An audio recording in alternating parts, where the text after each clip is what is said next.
Welcome back to Nolan's Cookery channel. Don't forget to hit like and subscribe, and that way you'll get notifications when I post new videos. In this video I'm going to demonstrate how to make a whisked sponge, and that is going to then be turned into a Swiss roll. A whisked sponge is referred to often as a fatless sponge because, as you can see from the ingredients, we don't actually add any butter. The ingredients that I need to use for this would be 3 eggs, 75 grams of self-raising flour and 75 grams of caster sugar, a fine grain sugar, which will help to incorporate air more effectively when whisked with the eggs. I'm also going to use a little dribble of vanilla extract, and I'll need extra sugar for the sprinkling on the outside once it's rolled, and some jam. So I'm going to use strawberry jam. You could use any flavour jam. You could even put lemon curd in it. The first step in making the Swiss roll is going to be to preheat the oven. That's 200 degrees C, gas mark 5. Then you need to prepare the tin. Now for the tin you need a Swiss roll tin and you need some baking parchment. Now this baking parchment has got slits in each corner, diagonally in from the corner, so that the paper will sit neatly into the tray. Okay, so that's 4 corners with a slit. I also need an additional piece of paper, that's for later, for rolling, to create the Swiss roll. You need to grease your tin. Make sure it's well greased. Now you can use oil and brush it on, or you can use a spray, but you need to grease both the tin and the parchment. So having greased the tin really well, you put the baking parchment in on top, push that into the corners, make sure it fits nicely, and then grease that as well. Now we need to make sure that the paper is well greased, even though it is baking parchment, because this cake has no fat in it, so it needs to be greased so that it's not going to stick to the cake. So just make sure that that's got a nice light covering. You don't want too thick, too much, because you'll fry your cake rather than be able to peel the paper off. Now there's not much preparation for the ingredients, but one thing I do is actually sieve the flour either into a bowl that will contain it or onto a plate.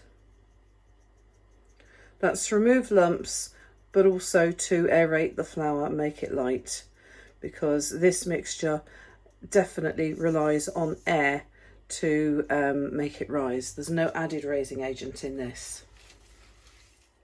To make the cake, just crack the eggs into the base of your bowl.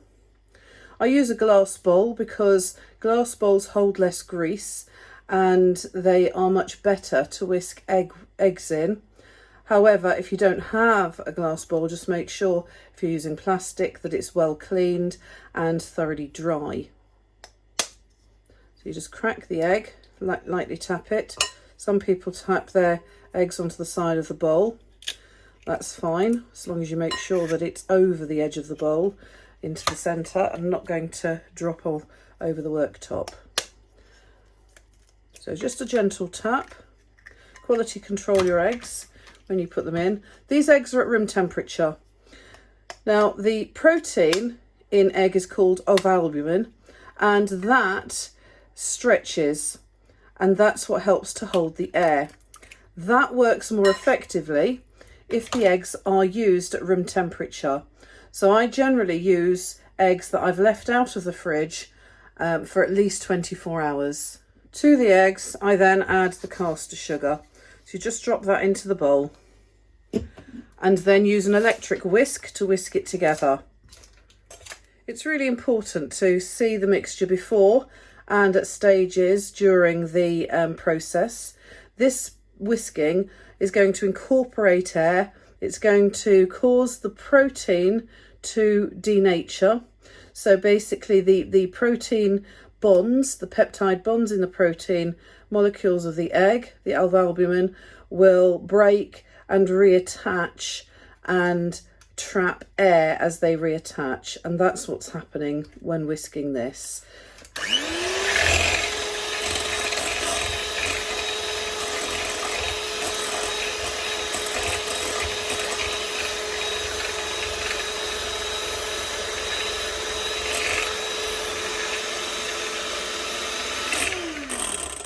Now this is nowhere near ready, so I'm going to keep going. You can see it's started to get very bubbly and light and frothy. Look and notice the volume of the mixture, because it should, egg whites when whisked can hold up to 7 times their volume in air. So you need to whisk thoroughly, but you need to be very careful as well not to over whisk, because over whisking can cause the protein to overstretch and break, and then it then goes back to a thin liquid. So you need to be very careful. Right, so you can see now at this point it's got much thicker, but it's still quite runny and very bubbly. But I'm going to continue whisking. If you notice, I have my bowl placed on a sort of a silicone base. That's to absorb the noise while I'm whisking and to stop the bowl from slipping. You can use a dampened wiping cloth. You can see that this has got much thicker, but it's still, if I lift the beaters up and let it fall down, it's still quite runny, and it needs to hold its shape much more substantially than that. So I'm going to keep going. It's much thicker now, and it almost leaves a trail. But that trail, when I trail a figure of 8 using the beaters, let the mixture fall off the beaters and trail a figure of 8, okay, the number 8, across the top. If that doesn't hold for a count of 10, it's not thick enough, okay? The mixture, you can see, is much, much lighter in colour now, but that's not holding enough at the moment. Okay, stopping this again, just to carry out the test. So I trail the beater, the mixtures from the beater. See a figure of 8, count to 10.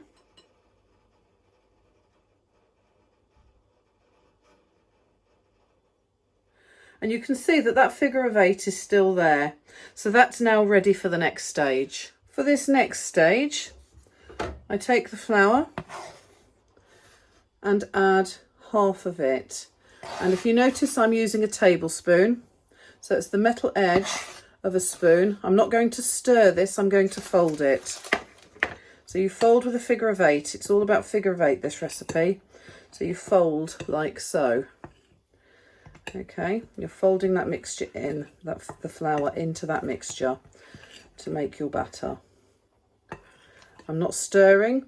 We've got a cutting edge, so it cuts through the mixture without knocking the air out that we've gone to all this trouble to actually add in. Now you can see if I turn it over, you've got to be very careful that you don't end up with pockets of flour trapped in the air bubbles.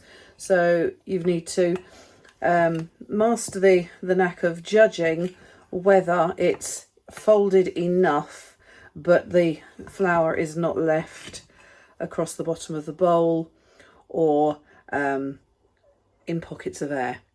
Then once you've done half of it, you can then add the remaining half and just continue folding.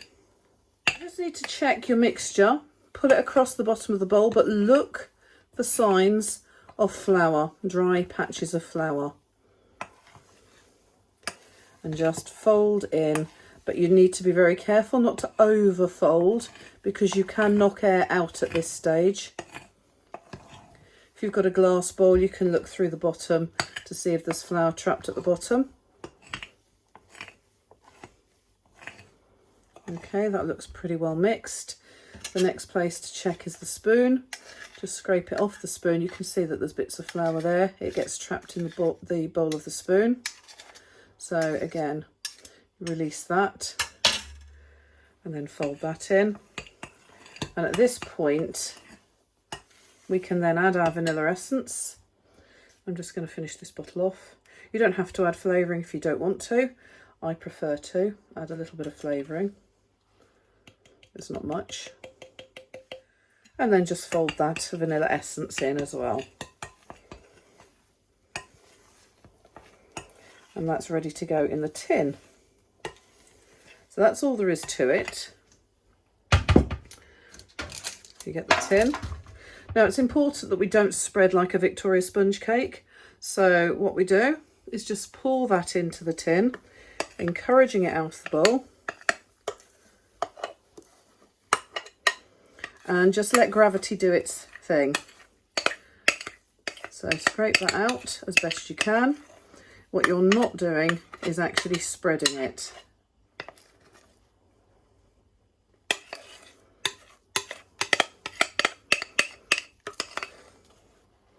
Use a spatula if you've got one to scrape the bowl out. I prefer to get it out with a spoon. And I'm not going to spread. So what I do is just encourage it to fill the tray, like so, by tilting. But be careful you don't pour it everywhere. Okay. Just hold on to it. Like so. And it will settle itself in the oven as well. So that's ready now to go into the oven. So I'm going to cook this in the oven for 10 minutes at gas regulo 5, electric 200 degrees C.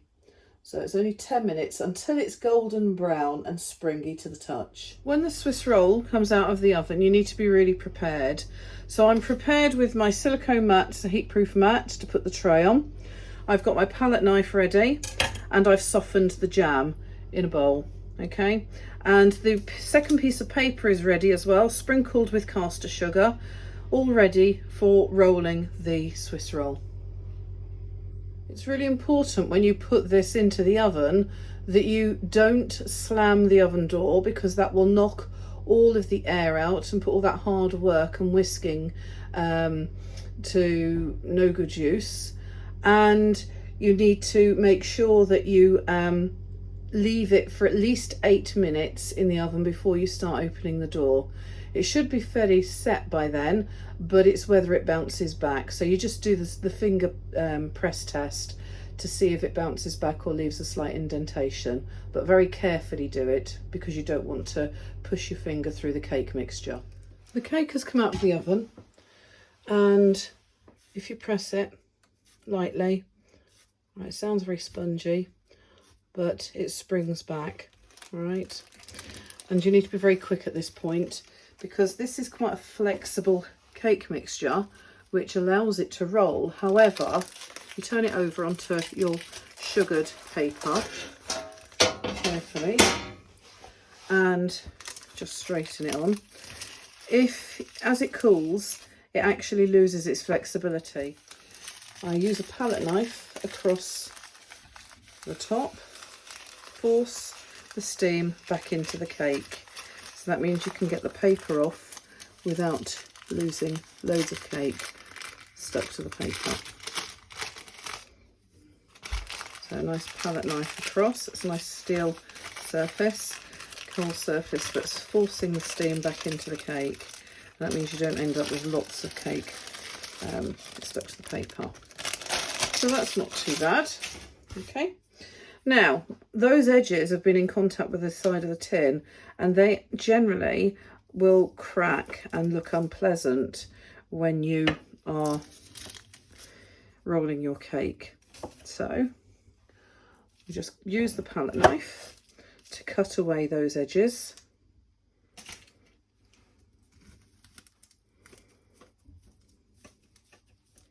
Like so. A palette knife means it's not going to score and cut your worktop.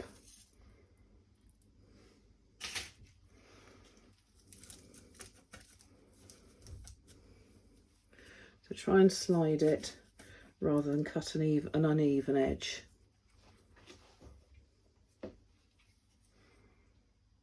Okay.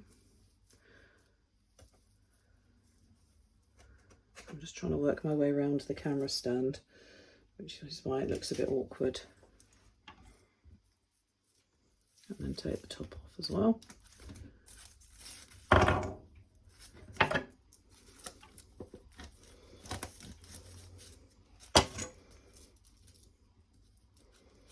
So break that off. And then a slight score in. I'm not cutting all the way through, I'm just making an indent. And roll the paper into it at this point. So you just roll it in and roll it away from you, nice and tight. And then allow that to cool a little, because it's still quite hot. Once it's been allowed to cool a little bit, so it will hold its shape, you then want to unroll it. Okay, so you can unroll it, and this is the point at which you put the jam in. Now, the softened jam will spread much easier. What you don't want to do is to overfill it with jam. I've used about 1/3 of a jar here. But I'm going in at the centre where it's going to re-roll again. Okay. But not going too close to the edges. I'm not going very close to this very end here, because that's going to be the end that shows. And if you're rolling towards it, so if you put too much jam up this end, what's going to happen is it's just going to roll out and get squeezed out all over the place. Now these jams got quite a few large strawberries in. You could put cream in here, whipped cream, but you'd have to let the cake cool much more before the jam goes in and the cream on top. You could put cream and chopped or sliced strawberries. It's quite nice. So just get the jam spread out like so. You want a reasonable layer because you want to be able to taste the jam, but you don't want so much that it's going to ooze out everywhere. Okay. And then you re-roll. So I'm going to do this at a strange angle, but I would normally suggest that you do it like so. So you lift up the paper and a roll. Okay. But if I turn it around, you'll be able to see what's going on. So nice and tight, rolling.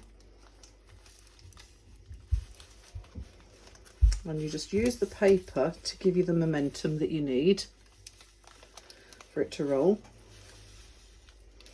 I'm just going to pull that back across the paper slightly. And then there we go. So that's finished. All right. So then you just serve that up. Don't forget to hit like and subscribe, and you'll then know when I next post other videos. That you could sprinkle with a little, while it's still warm, you could sprinkle it with a little bit more sugar, but you don't want to use too much because it's obviously got lots of jam in and so on. So that's that finished. Okay, bon appetit, enjoy your Swiss roll. You're looking for a nice roll like so. Okay.